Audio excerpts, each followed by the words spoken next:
Hi guys, இன்னைக்கு நம்ம வீடியோவில் எதை பற்றி பார்க்க போகிறோம் அப்படின்னா வில்லியம் ஷேக்ஸ்பியரோட சானட் 4. இதோட டைட்டில் என்ன அப்படின்னா அன்த்ரிஃப்டி loveliness why those bend.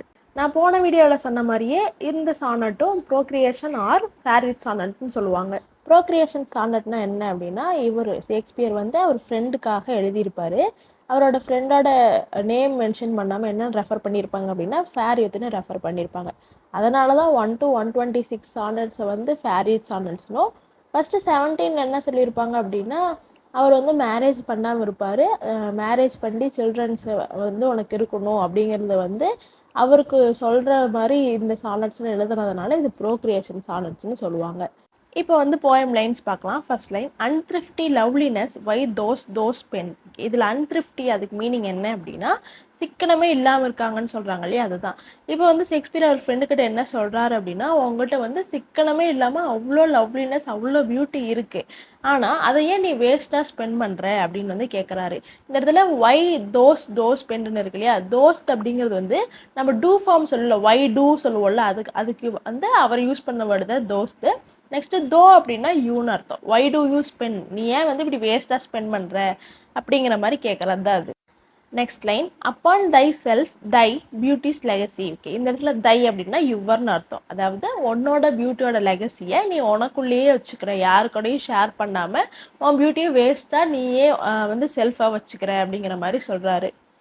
Next, nature's bequest gives nothing but doth lend. இந்த லைனில் பீக்வஸ்ட் அப்படின்னா உயில்னு அர்த்தம். யாருக்காச்சும் உயில் எழுதி வைக்கணும்னு சொல்கிறாங்க இல்லையா, பீக்வஸ்ட் அப்படின்னா உயில்னு அர்த்தம்.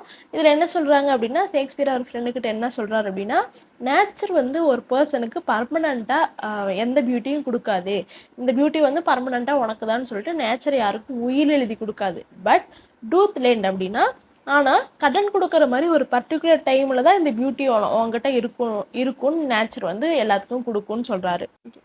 And being frank she lends to those are free. Okay, இந்த லைனில் ஷீன் ரெஃபர் பண்ணுறது நேச்சரை. இதில் என்ன சொல்கிறாங்க அப்படின்னா, போன லைனில் என்ன சொல்லியிருந்தோம், ஒரு பர்டிகுலர் பர்சனுக்கு வந்து பர்டிகுலர் டைம் மட்டும்தான் பியூட்டி இருக்கும்னு சொல்லியாச்சு. நெக்ஸ்ட் இதில் என்ன சொல்கிறாங்க அப்படின்னா, நேச்சர் என்ன சொல்லுது அப்படின்னா, அந்த பர்டிகுலர் டைமில் மட்டும்தான் ஒரு பர்சனுக்கு வந்து பியூட்டி இருக்கும், ஆனால் அந்த பியூட்டியை நீங்கள் ஃப்ரீயாக யாரு கூட வேணால் ஷேர் பண்ணிக்கலாம். அதுக்கு வந்து நேச்சர் வந்து விடுது, ஃப்ரீயாக விடுது, நீங்கள் வந்து யாரு கூட வேணால் ஷேர் பண்ணிக்கலாம். அதாவது ஒரு பர்சன் அவங்களோட பியூட்டியை வந்து மேரேஜ் மூலயமா அவங்க குழந்தைங்க மூலயமா அடுத்த ஜெனரேஷனுக்கு கொண்டு போகலாம், அது ஃப்ரீ தான். ஆனால் ஒரு பர்சனுக்கு ஒரு பர்டிகுலர் டைம் மட்டும் தான் இந்த பியூட்டி இருக்கும் அப்படின்னு சொல்லிட்டாங்க. தென் பியூட்டியஸ் நிகார்ட் வை தோ அப்யூஸ். ஓகே, இந்த இடத்துல நிகார்ட் அப்படின்னா கஞ்சன்னு அர்த்தம், கஞ்சத்தனமாக இருக்கான்னு சொல்கிறாங்க, அது அப்படின்னு அர்த்தம். இப்போ வந்து அவங்க ஃப்ரெண்டுக்கிட்ட வந்து கேட்குறாரு, இந்த மாதிரி நிறைய பியூட்டி வந்து வச்சுருக்கேன், நீ அதையே நீ மிஸ்யூஸ் பண்ணுற, அதையே நீ அப்யூஸ் பண்ணுற. நேச்சர் வந்து உன் பியூட்டியை கொஞ்ச நாள் தான் உங்ககிட்ட வச்சுருக்கோம், ஆனால் நீ நெக்ஸ்ட் ஜெனரேஷன் கொண்டு போனீங்கன்னா உன் பியூட்டி நெக்ஸ்ட் ஜெனரேஷனுக்கு போய்கிட்டே இருக்கும். அப்படி வந்து இருக்கும்போது உன்னோட பியூட்டியை வச்சுட்டு ஏதோ கஞ்சத்தனமாக இல்லாதவ மாதிரி ஏன் அதை வந்து மிஸ்யூஸ் பண்ணிட்டு இருக்கேன்னு திட்டுறாரு. Next, the bounteous largess given thee to give. இந்த இடத்துல தி அப்படின்னாலும் யூன்னு தான் அர்த்தம். இதில் என்ன சொல்கிறாங்க அப்படின்னா, பவுண்டியஸ் அப்படின்னா ஒரு அளவில்லாத ஒரு பெரிய ஒரு கிஃப்ட் வந்து உனக்கு கொடுத்துருக்காங்க, அதை வந்து மற்றவங்களுக்கு நீ ஷேர் பண்ண, மற்றவங்களுக்கு கொடுக்கணும்னு தானே உனக்கு கொடுத்துருக்காங்க அப்படிங்கிற மாதிரி கேட்குறாரு. அதாவது உன் கிஃப்டை வந்து, அதாவது உன் பியூட்டியை வந்து மற்றவங்களுக்கு ஷேர் பண்ணுறதா நேச்சர் உனக்கு கொடுத்துருக்கு, அதை வந்து நீ இப்படி மிஸ்யூஸ் பண்ணுறிய அப்படிங்கிற மாதிரி கேட்குறாரு. நெக்ஸ்ட்டு, ப்ராஃபிட்லெஸ் யூசரர் ஒய் தோ யூஸ். இதில் என்ன சொல்கிறாங்க அப்படின்னா, யூசரர் அப்படின்னா மணி லெண்டர்னு அர்த்தம். இப்போ வந்து ஒரு மணி லெண்டர், அதாவது வட்டிக்கு விடுவாங்கள்ல, அவங்க இருக்காங்க அப்படின்னா அவங்கக்கிட்ட இருக்க பணத்தை மற்றவங்கக்கிட்ட கொடுத்தாதான் அவங்க வந்து வட்டி போட்டு இவங்களுக்கு ஏதாச்சும் ப்ராஃபிட் வரும். ஆனால் இவரோட பணத்தை இவரே மணி லெண்டரே வச்சிருக்காரு, அவரே வச்சுக்கிட்டாரு அப்படின்னா அவருக்கு ப்ராஃபிட் வருமா, வராது. அந்த மாதிரி தான் உன்னோட பியூட்டியை நீ உனக்குள்ளேயே வச்சிருக்க, அதனால உனக்கு எந்த ப்ராஃபிட்டுமே வராது. உன்கிட்ட இருக்க அந்த வெல்த்தை வந்து, அந்த பியூட்டியை வந்து நீ வேஸ்ட் பண்ணிட்டு இருக்க, மற்றவங்களுக்கு கொடுத்தாதான் உனக்கு ஏதாவது ப்ராஃபிட் வரும். அதாவது மற்றவங்களுக்கு உன்னோட பியூட்டியை ஷேர் பண்ணாதான் அது மூலயமா சில்ட்ரன் வரும், உன்னோட ஃபேமிலி வந்து பெருசாகும், உன்னோட பியூட்டி வந்து நெக்ஸ்ட் ஜெனரேஷனுக்கு போகும். ஆனால் எப்படி ஒரு மணி லெண்டர் வந்து மணி யாருக்கிட்டையும் கொடுக்காம ஒரு ப்ராஃபிட்டே இல்லாமல் இருக்கானோ, அந்த மாதிரி நீயும் உன்னோட பியூட்டியை உனக்குள்ளேயே வச்சுக்கிட்டு அதை வந்து வேஸ்ட் பண்ணிட்டு இருக்க அப்படிங்கிற மாதிரி சொல்கிறாரு. Next so great a sum of sums it canst not live. Okay, இதில் என்ன சொல்கிறாங்க அப்படின்னா உங்கள்கிட்ட அதிகமான வெல்த், அதாவது அதிகமான பியூட்டி இருக்குது. கிரேட் எ சம் ஆஃப் சம்ஸ்னால் அவ்வளோ பியூட்டி வந்து உங்கள்கிட்ட இருக்குது. ஆனால் அவ்வளோ பியூட்டி இருந்து என்ன பிரயோஜனம்? அது வந்து ஒரு ஒரு லைவே இல்லாமல் இருக்குது. அதை வந்து நீ வேஸ்ட் பண்ணுற. அந்த பியூட்டிக்கு உண்டான அர்த்தமே இல்லாமல் இருக்குது. அந்த பியூட்டி வந்து நீ மற்றவங்க கூட ஷேர் பண்ணாதான் அது அந்த பியூட்டிக்குன்னு ஒரு அர்த்தம் இருக்குது. ஆனால் அந்த பியூட்டி நீ உனக்குள்ளேயே வச்சுக்கிட்டு அதுக்கு அர்த்தம் இல்லாமல் பண்ணிட்டு இருக்க, அதுக்கு ஒரு லெகசியே இல்லாமல் பண்ணிட்டு இருக்க அப்படிங்கிற மாதிரி சொல்கிறாரு.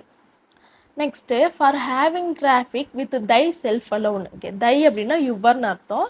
இதில் என்ன சொல்கிறாரு அப்படின்னா அவரோட ஃப்ரெண்டு அவருக்குள்ளேயே ஒரு கண்டிஷன் போட்டு வச்சுட்டாராமா, நம்ம பியூட்டி நமக்கு மட்டும்தான், நம்ம யாரு கூடயும் ஷேர் பண்ணக்கூடாதுன்னு சொல்லிட்டு தனக்குள்ளேயே ஒரு டிராஃபிக் இருக்கிறதுனால அது என்ன பண்ணுது அப்படின்னா thou of thy self thy sweet self dost deceive. Okay, இதில் என்ன சொல்கிறாங்க அப்படின்னா your self your sweet self. Okay, நீ எப்படி வந்து உனக்குள்ளேயே வச்சிருக்கியோ, உனக்குள்ளேயே உன் பியூட்டியெல்லாம் வச்சிருக்கியோ, அது என்ன பண்ணுது அப்படின்னா டிசைவ் அப்படின்னா சீட்டிங்னு அர்த்தம்.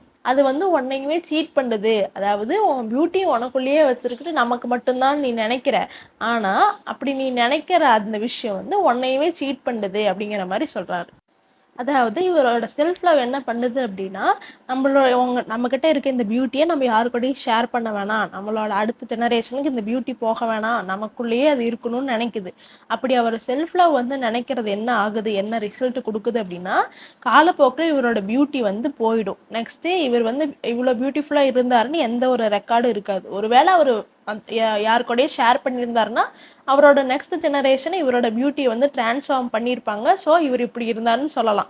ஆனால் இவர் ஷேர் பண்ணாததுனால அவரோட பியூட்டியும் அழிஞ்சிரும், அவர் இப்படி இருந்தாருன்னு எந்த ரெக்கார்டும் இருக்காது. ஸோ இப்போ வந்து அவர் என்னன்னா அவருக்கு வந்து நம்ம நம்ம அழகா இருக்கிறது நமக்கே போதுங்கிறது இவரையே சீட் பண்ணிட்டு இருக்கு, இவரோட பியூட்டியை வந்து அது வேஸ்ட் பண்ணிட்டு இருக்கு அப்படிங்கிற மாதிரி சொல்றாரு.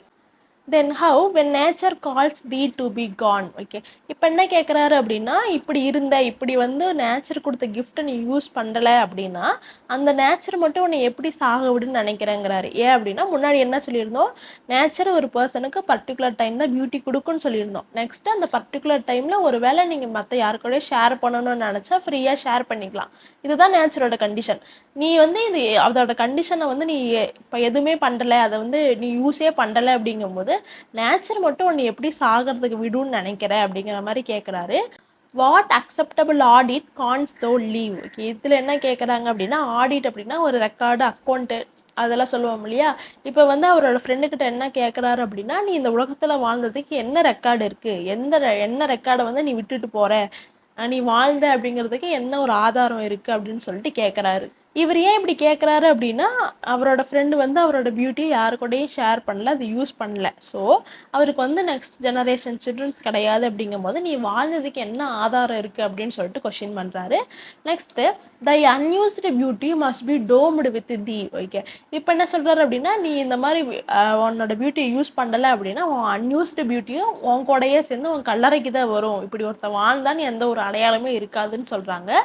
Next which used lives that executor to be. ஒருவேளை நீ அதை யூஸ் பண்ண அப்படின்னா அது என்ன எக்ஸிக்யூட் பண்ணும் அப்படின்னா உன்னோட பியூட்டியை நெக்ஸ்ட் ஜெனரேஷனுக்கு கொண்டு போகும், உன்னோட சில்ட்ரன் மூலயமா நீ வாழ்ந்தங்கிற அடையாளம் இருக்கும், ஒருவேளை நீ யூஸ் பண்ணலாம் அப்படிங்கிற மாதிரி இந்த சானட்டை முடிக்கிறாங்க.